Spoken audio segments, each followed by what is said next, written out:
Hi, welcome to this week's edition of Blues Talk. Again, Jim, Dave and myself are going to look back over Leinster's victory against Munster last weekend, look forward to our match against Ebre and discuss the big talking point this week, Paul O'Connell's incident with Dave Kearney.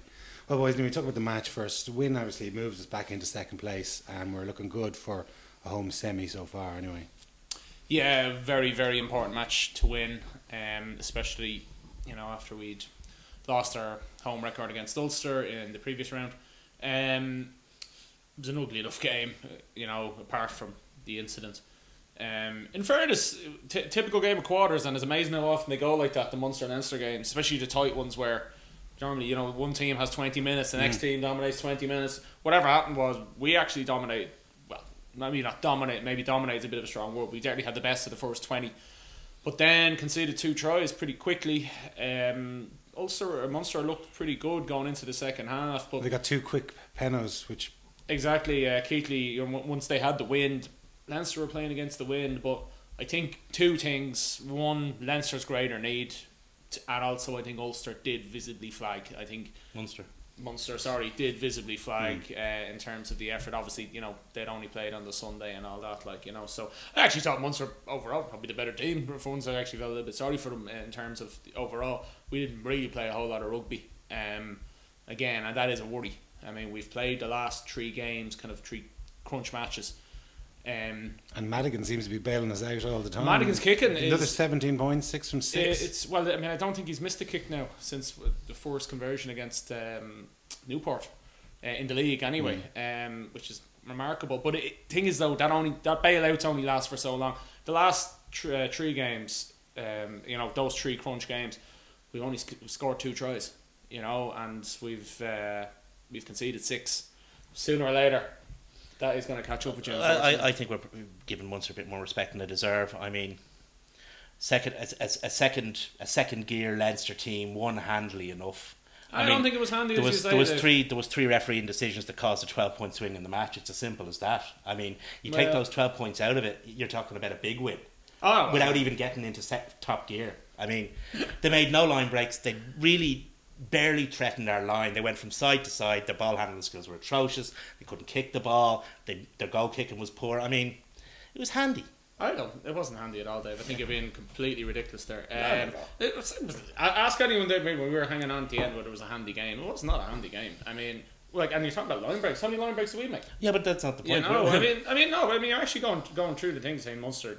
But surely, if Munster were the better team, then surely they would have been dominant in all those areas, and they weren't. No, I thought they were dominant. There's very few interprovincial matches are a one-sided affair. 50-50. The line-out was the only area where they really were dominant. I mean, we were very poor in the line-out. But apart from that, I mean, you take those 12 points out of it, even if you take 7 of those points out of it, split the difference. I mean, it's still a handy win. Well, we talk about Rob Kearney's try or no try for a few minutes, it was great hands from ODriscoll initially to set it up, and then when he eventually made when he was kicked through, he must, the law of physics, he must have got some downward pressure. He did. I was not standing on the North Terrace. Everybody on the North Terrace could see the ball down. The only person who couldn't see it was the Munster branch official who was working as the television ref. Well, I mean, in fairness to the television official, he was asked the question, try yes or no. Now, if you're asked try yes or no, you have to see that ball down. The question to ask, because you could see, I mean, it wasn't as if he'd gone down clutching tackles. In fairness to O'Callaghan, he made an effort. He was trying to get his hands in there, but he clearly didn't have them. Clearly that ball was put down. But the incompetent referee, and in fairness, we talk about referees and the amount that Nigel Owens has praised. Yeah, he had a terrible game yet again. He had a bit of he did have a bit of a stinker, all right. I mean, and in fairness, not all that went against Leinster either, because I actually thought some of the penalties gave us were fairly dicey as well as some of the breakdowns. But there was some decisions in the scrums. I watched the match again, and there was one instance where we got a penalty where Archer was pulling down on it was Kilcoyne. Kilcoyne actually had his jersey and was wrenching it. His down. Knuckles were almost scraping off the ground, and then they showed the scrum maybe 20 minutes later, the exact same thing. And we got the penalty given against us this time. Yeah, listen, he just doesn't know what he's doing. He spends more time thinking of his next soundbite and what's he going to be on YouTube and all this. But I mean, he's a clown of a ref. No, I agree. I mean, again, I just have to disagree with that. I don't think Nigel is a clown of a ref. I think he's a very fine referee. I think he had a poor game. He constantly has poor games, though. Well, I don't agree with that. I want to see all these great games he has, because the amount of times when we after you talk about his games afterwards, and he's just made so many poor decisions, and he just, again, some of those decisions. The one for Varley that he gave, Varley was clearly off his feet, and he said, no, that's fine. So he's looking at that, saying the guy clearly off his feet, competing for the ball, that's fine. He was lying on his back when he reached into the ruck and pulled the ball out. That's Nigel. And again, he showed his utter incompetence when, it's clearly the question to ask there is there any reason I can't award a try? Because and I don't know what the other clown of a touch judge was doing, who was looking straight at it as well. He was literally looking at it. And he says, right, come on, you have to pay. And then even afterwards he said, well, I think the reason there's controversy, because it was quite loud, whether he even asked, did he switch the question or whatever. He's hopeless. He's just a hopeless. I tell you one thing that also has to be taken into account is that whoever RTE were using to provide their pictures didn't provide enough cameras. I mean, there was only 1 or 2 angles available to the Munster branch official who was working as TMO, and he didn't have enough angles because everybody on the North Terrace, you could see the ball on the ground. I'm amazed they even gave the Brown O'Driscoll one. I was expecting the question to be, is there any reason I cannot award this try? Anyway. Yeah, but I mean, like, it was a bit, as you say, Dave, that would have given us an opportunity to get really into the game at that stage, because I thought they were just starting to get a bit of a forward momentum, and like that was a situation where we broke out of defence to get that, and we did it shortly after as well. I thought we were just clinging on with our fingernails at that point. Yeah, no, I didn't. I actually thought Munster played some decent enough stuff. I know they had a bit of luck with their tries, but even still, I thought they were probing quite well to take the 2 tries. Okay, even James Downey's obstruction, the other one as well. But I thought Munster played pretty well myself, and even you're saying the goal kicking was poor. 2 touchline conversions on a windy day. Yeah, that's poor kicking. I thought they were. I thought they played all right. I thought they played as well as maybe they could be expected to play after the effort they put in against Harlequins, and the innate ability of the team. But what we saw was that Munster, when the level is raised, as it is against a team like Leinster, as it will be against Claremont, they don't really have that quality just yet. They were winning with 8 minutes to go. They were winning with 8 minutes. Yeah, but they lost. They're still winning. Good teams win. Yeah, that's the difference. They're still only a 6-point game. And they were winning. They were very, very hard. They were winning with 8 minutes to go because of that 15 or that 12-point swing. Well, that's what happens in a rugby match. Things happen, Dave. Anyway, come at the man, come at the hour, come the man with Brian O'Driscoll again, scores another try. I think it was his 58th try for Leinster. Fourth this season, actually. It's a while since he's got up to 4. So interesting to have a look at it, all right. Oh, yeah. There you go, Dave. That's your cue.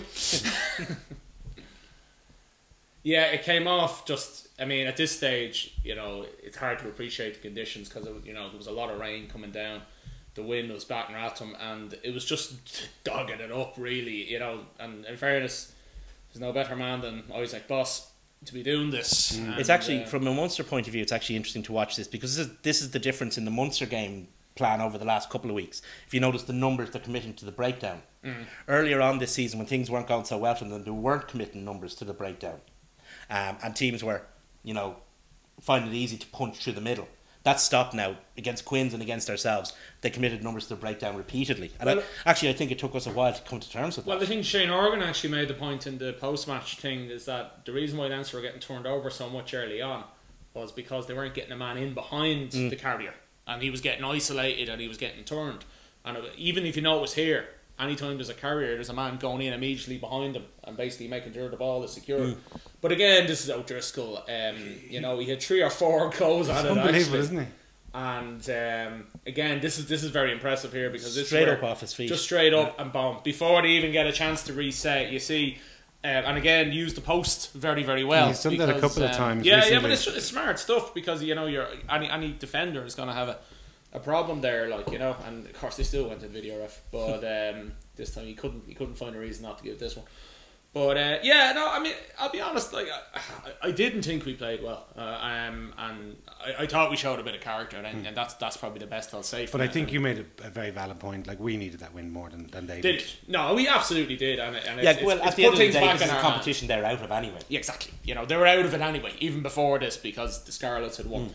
the night before, and as we've often seen, that pride will get you an awful long way, but it won't. Generally, when you're up against a motivated team that that you're a little bit overmatched. You generally it's the last 20 minutes that it tells, so. Yeah, but I mean, again, he just comes up trumps for us when we need him, and hopefully there was rumours on during the week that he might sign another season, but we have to wait and see with that one, I guess. I think he'll wait until he sees what he's like at the end of the If he goes on the Lions tour, and he'll see then, and so see what the body's feeling. You know what I mean? But whatever decision he makes, it doesn't. Well, we'd all like to see him stay. It's entirely up to him. Yeah, he owes us nothing. Anyway, the most probably talked about point of the game was obviously Paul O'Connell's assault. You see here, first off, taken in the air. Now, this is what originally we thought happened. We just thought he took a bad fall. We couldn't see from where we were. A lot of people, unless you were actually in front of the ground, didn't actually see it, and there was very little talk about it. And in fact, a lot of the Leinster team didn't see it, as you can see by the complete lack of reaction. It seemed to happen in slow motion. It was like as though people were waiting for the referee's whistle because they thought he was taken out in the air. Yeah, I think that's what everyone was expecting. Everyone was expecting the takeout to be to blow, and then obviously this happened. It's a hard one. It's a hard one to call. You look at Paul O'Connell and he's a decent guy. He's not a particularly malicious player. He's not a vindictive player. He doesn't behave poorly on the pitch. He's had one or two little flashes when he's lost the head, but nothing like that. I mean, I'd be quite happy to say that there was no malicious intent there. No. There was no intent there whatsoever. No, that's fine. That's fine. He was reckless in his duty of care to another player on the pitch. Yeah. It's the old argument, right? If you go out and you drive like a madman and you take a turn and you cause an accident and someone dies, right? Now, you didn't intend to go out and kill anybody that day, but you were reckless. You took a chance and someone got hurt. So that's the reason why we have a difference between someone getting done for murder and someone getting done for manslaughter, right? Now, I'm not saying O'Connell should have been done in terms of some crazy ban or anything, but he should have very least been cited. And, he should have been, because at the end of the day, he was reckless. Mm-hmm. He took a chance with another player's safety. But these guys are absolutely enormous players now, you know, and there's a duty of care. It doesn't matter whether you're playing under 14s or an interprovincial match. There's a duty of care on yourself going in, that you're not going to go round and if someone comes out of a ruck, just because they have the ball doesn't mean you can go and kick them in the head, and you've got to make sure that you play safely for the other players. Well, rugby as a sport can't exist without each player trusting not only his teammates but trusting the opposition as well, that they will not be reckless as to an individual's safety, and that's what the kind of not disappointed but surprised me that there was no sighting, because we were talking a couple of weeks ago about the Luke Marshall thing, right? About him being brought back into the Irish team initially and then the Ulster team too soon, right? The player was being endangered, right? We have a situation here where a player found himself in danger, but there's no punishment, and you'd have to wonder what the organising bodies are doing. They're protecting Munster. They're protecting. They're not protecting Munster from losing a player. No, they're protecting Munster. The revenue stream. They're protecting Munster from losing a player against Clermont. Now, straight away, even when we watched that in the pub afterwards, I said he won't be sided. Nothing will happen. And everyone's going, no, he has to be sided. He has to be. I said, no, he won't not happen. Now, what's really been kind of egregious about it is been the response from Munster, which has been on the borderline of how dare you even impugn him. How dare you even attack him? He's a saint, he's this. There was no intent, so there is no crime. But again, it brings me back to my point. If you go and hurt someone, even if you don't intend, and the thing about it is, it's people who I've heard some unbelievably dumb arguments in terms of saying, well, one time he hit Brian O'Driscoll in the head with his knee during the Six Nations. Why wasn't he cited for that? I mean, this is the kind of level of obtuseness. That's the lunatic fringe. But in fairness, in fairness, and they are being very, very vocal on it. But the whole thing about it is you can say it was an accident, but it wasn't an accident in the sense that he went to kick a ball that was beside a player's head, right? And if you do that, you better be damn sure you don't kick the player's head, because if you do, it's dangerous play, and dangerous play is an offence. Alan Quinlan got 12 weeks in the semi-final in 09 against us, and he wasn't intentional. He didn't go to gouge Leo Cullen's face. His hand made contact. It was unintentional, but he was reckless because the finger could have got into Cullen's eye. He got 12 weeks. He lost that in the Leinster and whatever, John Hayes, stamped on Cian Healy. It was accepted that, he wasn't trying to do it, but, he was being reckless. He got 3 weeks. There's tons and tons of incidents. Yeah. And even when someone like Joe Schmidt, who's quite a mild-mannered person, or certainly from what we see of him from the spectator's point of view, he comes out and he said it was the most ugly incident he's ever seen in 12 years of coaching professional rugby.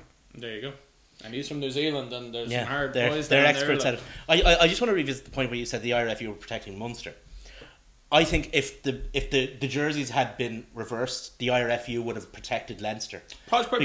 What I think the IRFU are protecting, and it's the same reason why Luke Marshall was rushed back for the Italy game. In the Six Nations, the more points you get, the more prize money the union gets. If Munster beat Claremont, and without Paul O'Connell had no chance of doing so, obviously you get more prize money for having a team in the final. I think what the IRFU are doing is they are putting potential revenue ahead of player safety. I think we've had 2 incidents now in the last couple of weeks where they've done that. I think the Paul O'Connell incident is one, and I think the Luke Marshall one is the other. I think that what we're trying to convince people, look at this game, our game has reached this level. Bring your kids down. It's a safe game. It's a great game. It's a physically hard game, certainly, but it's safe. And we have these incidents now where there seems to be an official indifference to player safety. Yeah, well, Brian O'Driscoll's uncle, Barry O'Driscoll, he actually recently resigned from the IRB medical committee, because he feels that not just taken the problem of concussion and the brain injury serious, they're actually treating it even lighter. They're giving these guys 5 minutes. When 5 minutes. When I used to play, if you got a bang in the head, Yeah. you were out for 3 weeks. Exactly. Yeah, That's it. There was no tests. There was nothing. You took a rest for 3 weeks. And even that often wasn't enough, but it was something.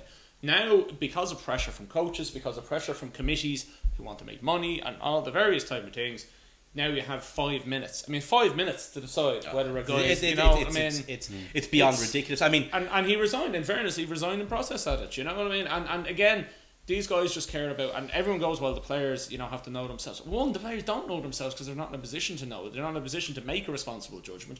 2, every player wants to play, and because there's still a macho culture about brain injuries in terms of, actually, walk it off, it's fine, you're grand. You know what I mean? And it's so dangerous. Well, I think you made 2 very valid points there, and one kind of the thing is, players do want to play. We've heard about players fooling their COG test. Because they're professionals as well. That's what they want to do. And the other thing is, players want to play. Now, the employers, the unions, the clubs, etc., have to be cognizant of number 2 creating a situation where number 1 happens. Right? And they have to take responsibility on themselves and say, no, wait, hang on a sec.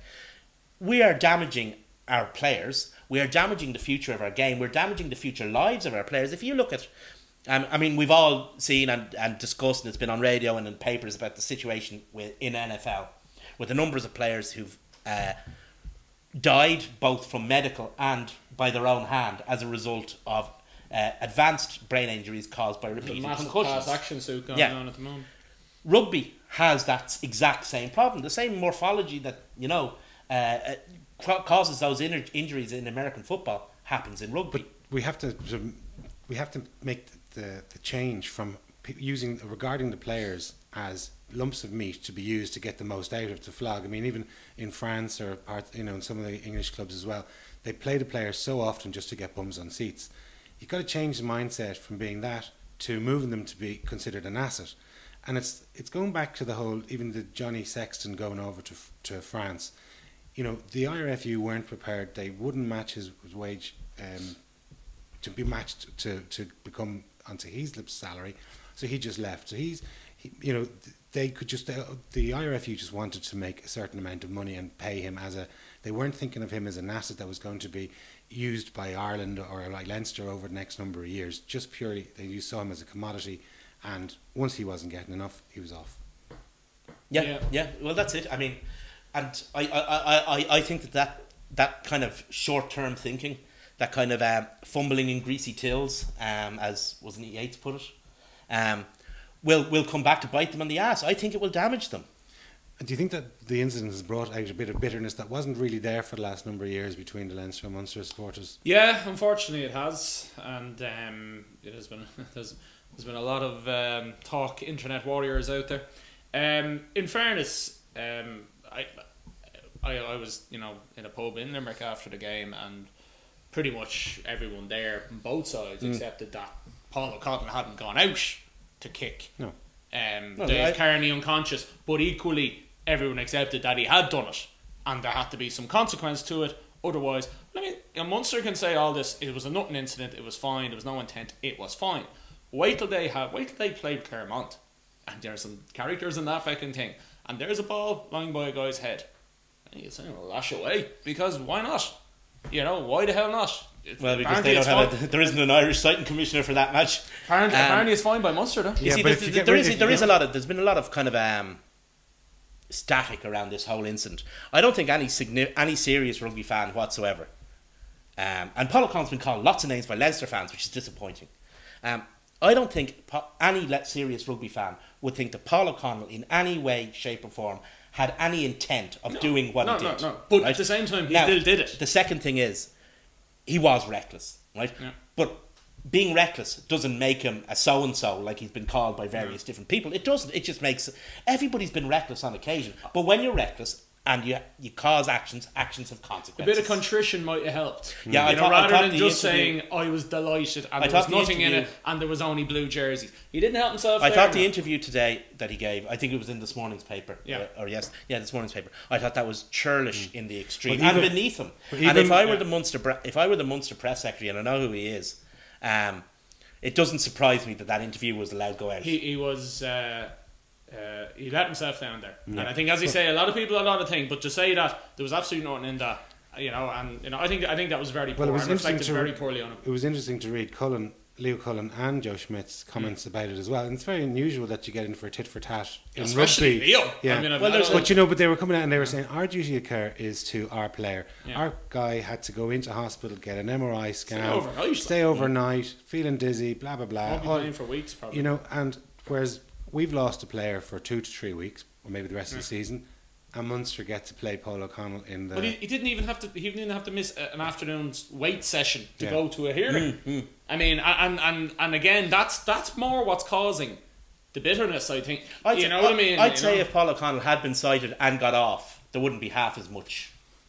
Or even if he got a week or a slap. I mean? A slap on the wrist. And if I'm honest, I don't think it probably should have been even more than that. Yeah. Really, you know what I mean? I don't think it deserves more than that. I don't. And I think if they'd done that, you know what I mean. But the real impression was the fix was in. The Blazer said no, he gets off no matter what, and it just shows you what a joke the disciplinary procedures are in rugby in general. Anyway, we should draw a line under it. It's 4 wins in a trot for us, and we're obviously... No, it's not.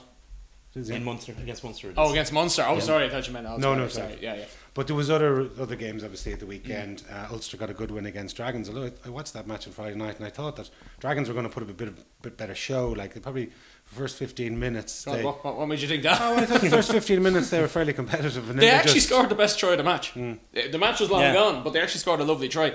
Once Ulster got going, they got their bonus point. Although they kind of were a bit lax afterwards. They did, but there were 2 significant things for Ulster. And I think they kind of got everything out of this game that they wanted. They got the win, they got the bonus point.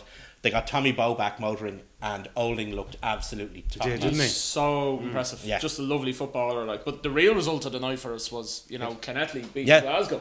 Fantastic result for us. Beating them well, but with no bonus point. Exactly what we wanted. Hammered up, and it was great when they were kicking penalties. We didn't, because we didn't want them to get a bonus point either, just in case we didn't win in Munster. But did us a massive favour. It's funny, just as we've struggled for years against the Ospreys, Glasgow always seem to struggle against Scarlets for whatever reason. I don't know why, but Welsh teams in general as well. Well, I don't know. I haven't examined their results that closely, but certainly the Scarlets absolutely killed them. I mean, they beat them hands down, and I was very surprised at that from Glasgow. Interesting though, they didn't start the Fijian Manawatu at scrum half. They started Henry Pyrgos instead. And whereas Pyrgos is infinitely a better technical scrum half, I don't think he's the talisman that Manawatu is. He you can know make what I mean? stuff out of nothing. He doesn't absolutely. He doesn't have the technical skills, as you say, that Pyrgos does. But what he has is he has a spark. Yeah. And he's always trying something. And he keeps opposition. He causes havoc in opposition defences because he's as unpredictable as his pass is for the out half outside him. What he's going to do next is completely unpredictable for the defence. Yeah, and he's strong and he's quick enough that if he spots any little gap, he'll go himself or he'll just give it off. He's strong enough when he goes on a break that he's actually able to, maintain possession long enough for somebody to get in behind him. Or does his out half have to jump or bend to pick up the ball, one or the other? Anyway, there was obviously Connacht had a good win as well against Edinburgh, and obviously Edinburgh are just a basket case of a club. But they've actually been on a bit of form, in fairness. They've won 2 games. Well, that's a bit of form for them. That's their longest run of the season. The thing is, I'd say Edinburgh would be disappointed because when they'd won those 2 games, they'd won them actually looking pretty good, looking very tight and together. Don't forget they beat Ulster, you know what I mean? So and then they go and they lose to Connacht, like. Yeah, Connacht they're at home, in fairness. So we play Zebra, our first match against Zebra over there. And it's probably our last chance maybe to rest some of our frontliners before we play. Probably, yeah. I think play Ospreys after that. And get into the knockout stages then. You'd rest some, but not too many of them. Because Zebra are... I think Schmidt will just go back to what he normally does, is he rotates who he's going to rest, and he might rest a few for this game. But that's exactly the others against you'll hopefully have guys like McFadden, Sexton to come back in. Sean O'Brien hasn't been overplayed, so he might play 8. Jamie Hislop will probably get the week off. Ricard Strauss to start. It'll be a strong enough team. As you say, there'll be guys rested because potentially then, because of the Ulster's decisions today to nominate the RDS if they do get a final, potentially we could be looking at five games in a row if we play our cards right. But as you say, you can't take Zebra too lightly because they haven't won all season, but they haven't lost the first time. But they've got 8 losing bonus points, and they've lost all 20 matches, but they've got 8 losing bonus points, so which obviously shows that they're there and thereabouts. They just need what Connacht got this year was Dan Parks. They need somebody like him to go in to steady their ship. Oh, that's what I agree with that. When Treviso first came into the league, and indeed Aironi, but Treviso were waiting in the long grass to take a scalp, and they took ours. Aironi are now, or not, Zebra are now in the long grass. I mean, I've seen them play a couple of times this season, and they've actually played pretty well. They were very unlucky not to beat Ulster at home. Should have beaten Ulster. That was a massive game. Yeah. They lost to a kind of controversial late penalty try. I think they were a point away from beating, was it Edinburgh or something, where they had a kick and everything. They've just had these hard luck stories, Generally, when I've seen them, they've actually played some decent stuff, And especially on the back of Italy's results in the Six Nations. Yeah, well, obviously they wouldn't have as much as the Italy team as Treviso. Treviso have loads of the Italy team at this stage, but I would still think, you'd hope for their sake that even if they could win their last game of the season, probably not though because they'll be away. So hopefully they survive to another year. Actually, Zebra have Munster in Zebra. It's the last game of the season. Oh really? Oh, that'd be a nice one. So that might be significant because I don't know if you remember, Aironi got one of their very first wins, or certainly the most significant win in their short history was against Munster. In Aironi. That's true. Well, not in Aironi because that's not a place, but at home. Well, there's another big match obviously for us as well. Glasgow play Ospreys, which is a bit of a ding donger because it's going to obviously decide finishing positions of both those clubs. It's kind of. You don't know basically what we want really in a way because obviously we don't want Glasgow. A draw would be lovely. Yeah, I know. Glasgow, certainly we don't want Glasgow to win because then it'll put the pressure on us again. But equally, if they did beat the Ospreys, they'll pretty much put the Ospreys out of it really because you can't really see Scarlets losing their last 2 games. No. So that's probably gonna be the match of the night really because Ulster have gone with the RDS now, there's not that much in it for us for finishing first. Once we finish second, we're going to be in the RDS for the semi-final and final. And we'll still have to give up half of our tickets anyway, I presume. Oh, exactly, yeah. They're neutral games, you know what I mean? So, as we say, when we've had the Ospreys there, and they had the leading roadshow, the Radio 2 roadshow in and all. That's a nightmare. I remember that day. You know, although to be fair, last year was actually managed better. To be fair, so like you say, you give up half your tickets anyway, so that's not really an issue. Like, but it's just nice to be at home anyway. Yeah, you know? And the other match of note, I suppose, is Connacht Ulster. Will Connacht manage to score a point against the interprovincial team this year? Well, no, they have scored points. They just didn't do it on the away games. So you'd hope for Elric Elwood's sake that they put up a decent. Some sort of a decent performance, you know what I mean, and they go out and they send him away in his last home. But the thing with Connacht is Connacht have a history of targeting particular games. This could be one of the games they've targeted. Now the question is, will they be strong enough to take on Ulster, who are creeping back into a little bit of form? Yeah. And again, pretty much like our match against Munster last week, we want it just like Ulster wanted or needed more than Connacht do. That's exactly it. Yeah. Anyway, speaking of Ulster, and you alluded to it earlier, they have nominated the RDS because the Ravenhill isn't complete, but their fans must be fairly pissed off with that, having to come down, seeding home advantage. Well, we're not in the final yet. No. Either are they. Like, I'm saying that their fans must be pissed off going to Ravenhill. They were promised it. They were promised it from the start of the season. They were, in fact, I understand. They said that the stadium was going to be ready if they had a home quarter final in the Heineken. Yeah, and then obviously that didn't happen. And 2 weeks ago. Then you have the I don't know the ins and outs of it. I do remember at the start of the season, you're right, they did say we want to have a home final and all that, and then your man, I think their thing was saying it might be ready in 2 years. So I don't know. Well, they are knocking down the old stand. Yeah, and I think that's what they mean when they say it'll be ready in 2 years. Right.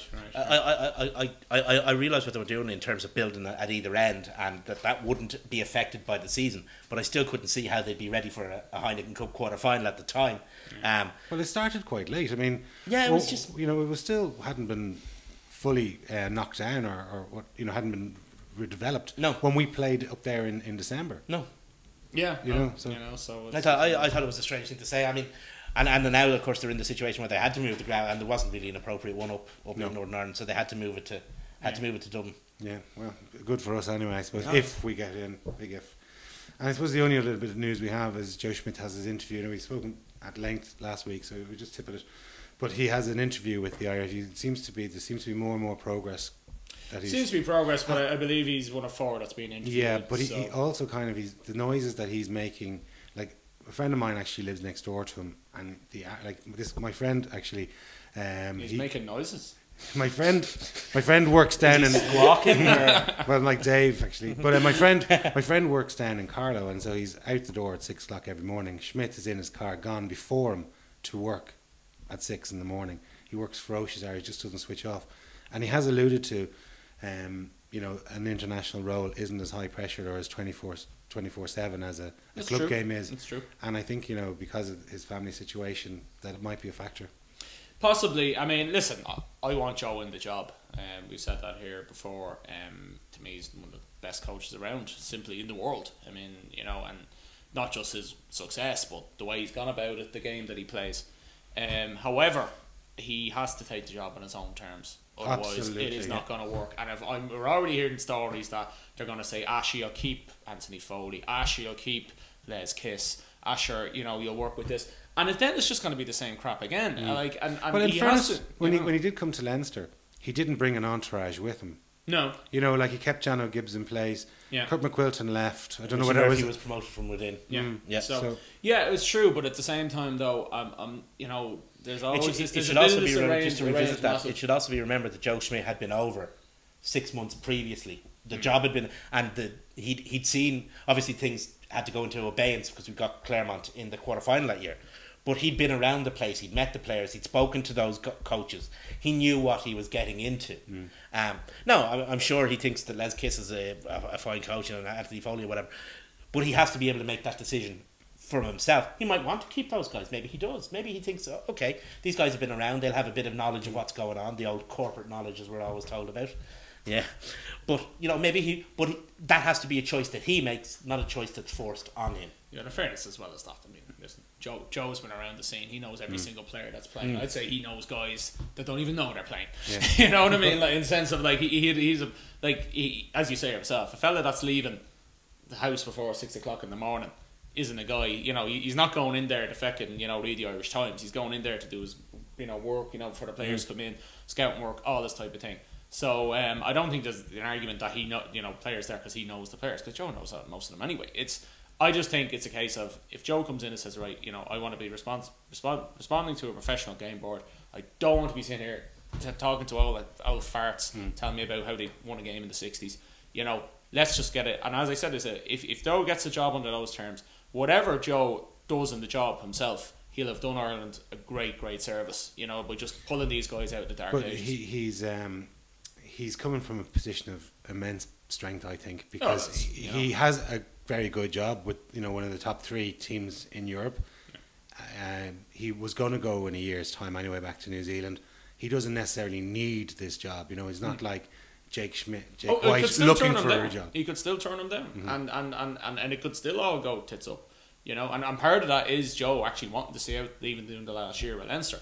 But from even Leinster's point of view, no one's going to stand in the way, for the simple fact that they'd prefer to see Joe be Ireland manager than some other fella come in. You know what I mean? And then, because at the end of the day, if he, I presume even if he signs a contract, it'll probably just for 2 years. You know what I mean? We don't know. So. We don't know, but I would have thought go to the World Cup, see how it goes. I'd assume certainly it would be as far as the World Cup. Yeah, and then see how it goes. But I would definitely like most New Zealanders, I'd say Joe's ultimate end game is to coach the All Blacks. Yeah, he's,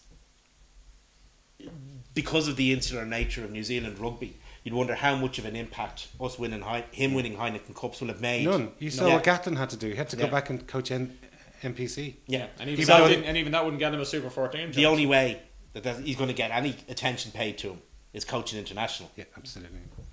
Anyway, that's it for tonight. Thanks a million, lads, and thanks a million for watching. Cheers.